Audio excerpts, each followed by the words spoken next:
Prenant le corps, Joseph l'enveloppa dans un linceul immaculé et le déposa dans le tombeau neuf qu'il s'était fait creuser dans le roc. Puis il roula une grande pierre à l'entrée du tombeau et s'en alla.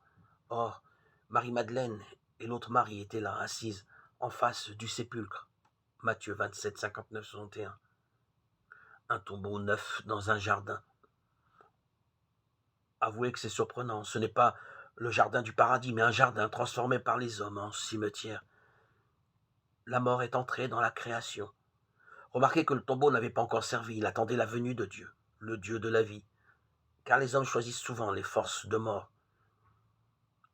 Un jardin devenu un cimetière, quel symbole pour notre temps. Et le tombeau est désormais fermé par une grosse pierre. Non seulement c'est le lieu de la mort, mais le lieu du désespoir, nuit de la foi, à tel point que Joseph, devenu disciple de Jésus, s'en alla, laissant le corps de Jésus abandonné et enfermé dans la mort par une grosse pierre. Il y a des nuits de l'espérance qui sont comme des déserts sans fin. Et le pire des déserts, c'est bien le désert de l'âme.